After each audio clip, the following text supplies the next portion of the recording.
नमस्कार, मैं हूं अमरीश कुमार। आज मैं पंचायती राज आपको पढ़ाने जा रहा हूं। वो हम चर्चा करेंगे फाइनेंस कमीशन के, वित्त आयोग के, और मैं आपको 14th फाइनेंस कमीशन की जो रिकमेंडेशंस हैं पंचायती राज के लिए, वो भी मैं आपके साथ डिस्कस करूंगा। तो सबसे पहले मैं आपको ये बताना चाहूँगा कि जो फाइनेंस कमीशन होता है, जैसे कि आपको पता है कि हमारे कॉन्स्टिट्यूशन में आर्टिकल 280 है, और जो आर्टिकल 280 है उसमें एक वित्त आयोग की बात की गई है, फाइनेंस कमीशन की बात की गई है कि प्रेसिडेंट कॉन्स्टिट्यूशन के स्टार्ट होने के विद इन 1 ईयर वो हर 5 साल बाद, एवरी 5 ईयर्स, एक फाइनेंस कमीशन का जो है वो गठन करेंगे। और वह फाइनेंस कमीशन या वित्त आयोग हर 5 साल में यूनियन और स्टेट के बीच में जो टैक्स का डिस्ट्रीब्यूशन होता है, जो रेवेन्यू का डिस्ट्रीब्यूशन होता है, राइट, उसकी रिकमेंडेशन जो है फाइनेंस कमीशन देगा। लेकिन हम जो अभी फाइनेंस कमीशन की बात करने जा रहे हैं ये पंचायती राज से रिलेटेड है।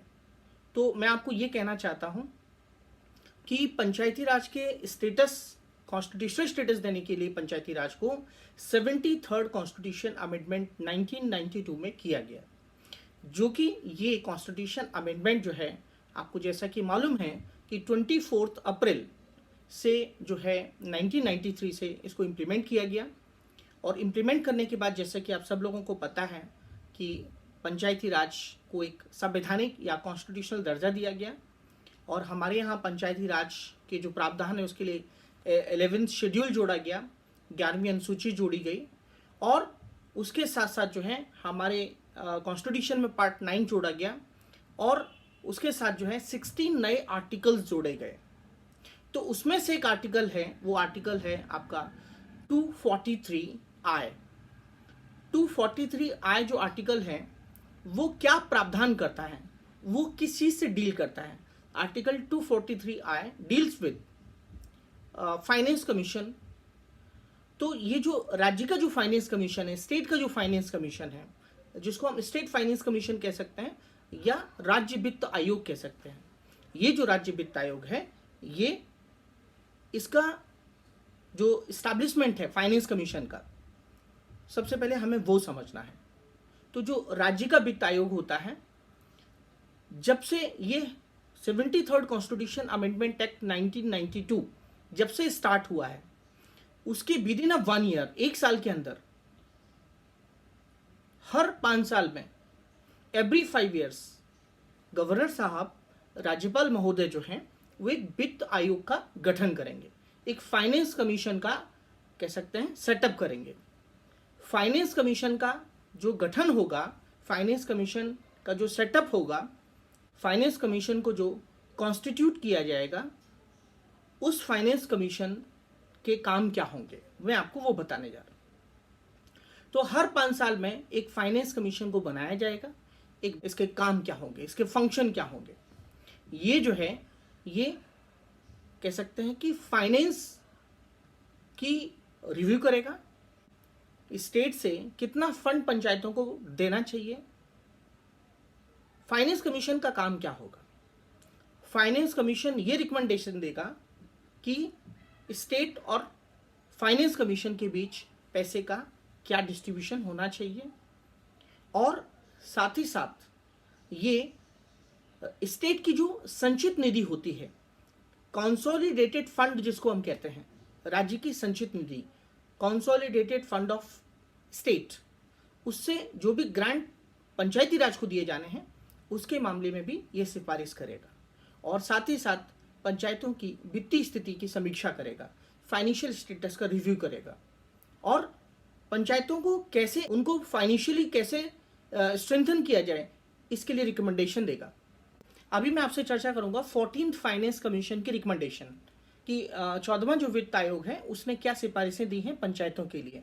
तो सबसे पहली बात आप समझ लीजिए कि 14th फाइनेंस कमीशन ने 13th फाइनेंस कमीशन के कंपेरिजन में 3 टाइम्स, 14th फाइनेंस कमीशन ने 13th फाइनेंस कमीशन के कंपेरिजन में 3 टाइम्स ज़्यादा पैसे देने की बात की है पंचायतों को।